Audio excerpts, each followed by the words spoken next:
Hi friends, good morning. कसे आहात सगळे? आय होप की सगळे एकदम मस्त आणि मजेत असणार. तर स्वागत आहे मैत्रिणींनो तुमचं माझ्या आजच्या नवीन ब्लॉगमध्ये पण आणि माझ्या यूट्यूब चॅनलमध्ये पण. तर बघा मैत्रिणींनो, आता दिवाळी खूपच जवळ आलेली आहे.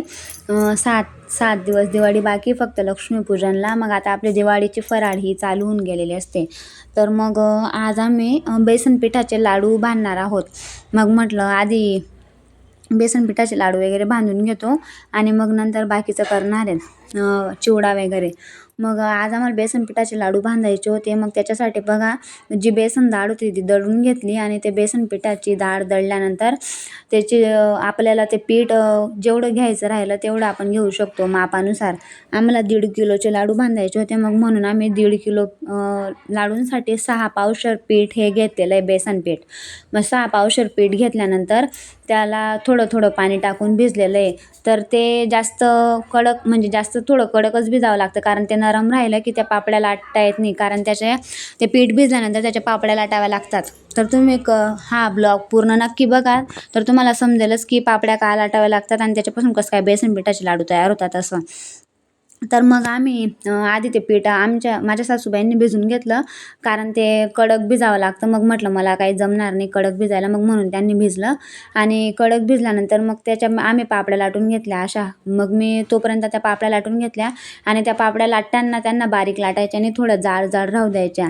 कारण आपण जर त्या पापड्या जाड राहू दिल्या तर मग जेव्हा आपण त्या पापड्या तळतो तर तेव्हा त्या फुलत असतात, आणि जर आपण असं बारीक पापडी लाटली तर ती फुलत नाही.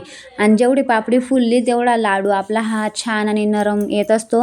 आणि जर आपण पापडी कडक वगैरे तळली मग ते थोड्या दिवसांनी लाडू इतके कडक होऊन जातात का ते आपल्या कडून काही फुटत नसतात. मग आता हे कडक भिजलेलं होतं, मग म्हणून मी थोडंसं बेसन पीठ बाजूला उरू दिलेलं होतं आणि ते बेसन पीठ लावून लावून अशा प्रकारे पापड्या ह्या लाटून घेतल्या. तर मग आता या पापड्या लाटलेल्या होत्या, मग त्यांना आपल्याला तुपामध्ये तळावं लागतं. मग मी तूप आणलेलं होतं, मग ते गॅसवर कढई ठेवली आणि ते कढईमध्ये पापड्या तळायच्या होत्या म्हणून ते तूप आधी टाकलं. मग ते तूप गरम झाल्यानंतर थोडं पीठ राहतं ते टाकून पाहायचं तेल तपलं का नाही असं. मग ते तेल तापल्यानंतर आपण ज्या पापड्या लाटलेल्या होत्या त्या एक एक करून सगळ्या पापड्या या तळून घ्यायच्या आहे. मग बघा, मी अशा प्रकारे पापड्या तळून घेतल्या. आणि पहा, मी तुम्हाला बोललीच मगाशी की आपण जर पापडी जाड लाटली तर ती फुलते असं. तर मी पापडी जाड लाटलेली होती म्हणून ती किती छान प्रकारे फुललेली होती. मग नंतर त्या पापड्या तळल्यानंतर गरम असतात ना, मग त्यांना गरम गरमच मोडाव्या लागतात, कारण गार झाल्यानंतर त्यांचा बारीक भुगा होत नसतो. मग ते गरम गरम पापड्या हाताला चटका लागतात. मग म्हणून आपण असं पाटावर पण लाटू शकतो. थोडं जाड मोठं पण लाटून घेतलं, जो जाडा मोठा पण भुगा केला तरी चालतं. नंतर आपण मिक्सरमध्ये पण करू शकतो. मग आणि त्याच्यासाठी मग आता मी तशा फटाफट लाटून घेतल्या. आणि आईंनी तर तसं मग ते बारीक भुगा करत होते अजून थोडासा, कारण जास्त जाड पण राहिलं मग ते मिक्सरमध्ये काढता येत नसतं ना. मग म्हणून त्याच्यासाठी ते माझ्या सासूबाई तर ते बारीक करत होत्या. मग मी अशा प्रकारे त्यांना तळलेल्या पापड्यांना लाटून लाटून थोडं बारीक करून घेतलं. आणि तर आपल्याला आता लाडूंसाठी पाक ठेवावा लागतो. तर आम्ही 3 पावशेर साखर ही घेतलेली होती. 1.5 किलो लाडूंसाठी 3 पावशेर साखर घेतलेली होती आणि एक छोटा तांब्या पाणी टाकलं होतं, असा पाक केला. मग त्याच्यानंतर आता सासूबाई ते बारीक करताय आणि त्यातल्या त्यात माझी मम्मी पण आलेली होती लाडू बांधण्यासाठी. तर मग माझी मम्मी, तर मी थोड्याशा पापड्या तळल्या तेवढ्यात मम्मी आली. मग मम्मी बोलली की मी तळून घेते असं बाकीच्या. मग बाकीच्या पापड्या मम्मी तळत होती आणि तोपर्यंत मग मी तर हे लाटत होती, त्या गरम पापड्या ज्या मम्मी देत होती त्या लाटत होती आणि बाकीचं मग सासूबाई बारीक करत होत्या. मग अशा प्रकारे आम्ही बारीक वगैरे करून घेतलं आणि एका साईडला पाक हा ठेवून दिलेला होता गॅसवर उकळण्यासाठी. कारण की आपल्याला गॅसवर पाक ठेवला का मग ते उकडायला खूप वेळ लागतो. पाक तयार करायला कमीत कमी अर्धा 1 तास लागून जातो आणि त्याला हळू कमी गॅसवर ठेवावं लागतं, म्हणून तो एका साईडला ठेवून दिलेला होता. तर बघा, अशा प्रकारे मग सगळं आम्ही बारीक भुगा वगैरे करून घेतला. आणि मग त्याच्यानंतर हे जे तगारीमधलं थोडं जाड आहे त्याला मिक्सरमध्ये मी अजून जास्त बारीक करणार आहे, कारण जास्त जाड पण राहिलं तर ते चालत नसतं. मग म्हणून बारीक करावं लागतं आणि हाताने नाही केलं म्हटलं तरी किती बारीक होणार आहे. मग म्हणून केलं, जेवढं झालं तेवढं. आता इकडे मम्मी बघू शकता तुम्ही पापड्या तळते. सासूबाईंनी तो भुगा वगैरे केला. मग मी आता झालेलं होतं, मग म्हटलं आता जेवढं झालं तेवढं मिक्सरमधून काढून घेते. मग मी असं एका भांड्यामध्ये आपल्याला जेवढं वाटलं तेवढं घ्यायचं आणि एवढं बारीक होऊन जातं ते मिक्सरमध्ये केलं का, आणि लाडूंसाठी तेवढंच बारीक लागत असतं. मग मी आता अशा प्रकारे मिक्सरमध्ये काढून घेतलं. म्हटलं अजून नंतर लाईट वगैरे जर चालली गेली मग ते पण राहून जाईल. मग जोपर्यंत मम्मी तळत होती तोपर्यंत बाकीचे माझे लाटले गेले होते. बाकीचा भुगा झालेला होता, परातीत तुम्हाला दिसतच असेल. आणि मग मी जेवढं आहे तेवढं हे काढून घेते. आणि मिक्सरमधून काढताना पण एकदम जाड म्हणजे जाड पण नाही बारीक पण नाही काढायचं, थोडं जाड मोठं राहू द्यायचं त्यांना, त्या भुग्याला. मग हा पाक ठेवलेला होता. मग पाक उकळल्यानंतर त्याच्यामध्ये तुपाचं मोहन द्यायचं आहे.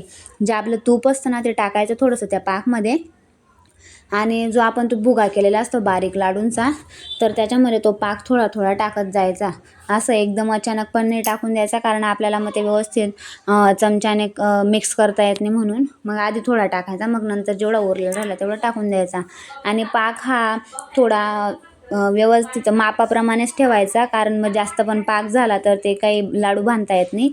तर बघा अशा प्रकारे आम्ही जेवढा पाक ठेवलेला होता तेवढा लाडूंसाठी एकदम परफेक्ट झालेला होता. आणि मग अशा प्रकारे हे लाडू बांधल्यानंतर आता आम्ही तो पाक म्हणजे संध्याकाळी 6ला लाडू 6ला ते पूर्ण लाडूचं तयार झाल्यानंतर आम्ही रात्री 9:30 पावणे 10ला लाडू बांधायला सुरुवात केली होती. कारण आपण लगेच पाक टाकला आणि लगेचच काही लाडू बांधू शकत नाही. म्हणून त्यांना ते आपलं लाडूचं सगळं तयार झाल्यानंतर आपल्याला ते लाडूचं मटेरियल आपल्याला फॅनमध्ये ठेवावं लागतं तिथं गारी. आणि मग नंतर आपण 2-3 तासानंतर जेव्हा गार झालं तेव्हा लाडू बांधू शकतो. कारण गरम गरम जर लाडू बांधले तर ते लाडू खराब होऊन जातात, थोडे दिवस चांगले राहतात आणि मग थोड्या दिवसानंतर बुरशी लागून जाते त्या लाडूंना. मग म्हटलं चला आता फटाफट लाडू बांधून घेतो, कारण 9:30 पावणे 10 वाजले म्हणजे ते बऱ्याचपैकी गार झालेलं होतं. मग आमचं जेवण वगैरे झालं, आणि जेवण वगैरे झाल्यानंतर मग आम्ही सासूबाईंनी आणि मीने आम्ही दोघींनी मिळून लाडू बांधून घेतले. आणि मग लाडू बांधल्यानंतर मग आता तर चालूपुरता सध्यापुरता आम्ही रात्रभर डब्यातच ठेवून दिले. पण जेव्हा आता आपण सकाळी नाश्ता करतो किंवा नाश्त्याला लाडू खात असतो तेव्हा आपण डबा हा फॅनखाली ठेवायचा रोज 5 ते 5 किंवा 10 मिनटं, जेणेकरून त्या लाडूंना हवा लागते, मग म्हणून त्यांना बुरशी वगैरे लागत नाही. तर अशा प्रकारे होता मैत्रिणींनो आजचा ब्लॉग. आणि सगळ्यात मेन म्हणजे लाडू बांधल्यानंतर आधी देवासाठी नैवेद्याला काढून घ्यायचं आणि मग आपण घरात खाऊ शकतो. मग आम्ही पण रात्री तर काही कोणी टेस्ट वगैरे केली नाही. मग सकाळी आता आम्ही लाडू वगैरे काढून घेऊ आणि मग सगळेजण खाऊन पाहू की लाडू कसे बनले असं. तर बघा मैत्रिणींनो अशा प्रकारे करत असतात बेसन पिठाचे लाडू. तर तुम्हाला आजचा ब्लॉग कसा वाटला नक्की कमेंट करून सांगा.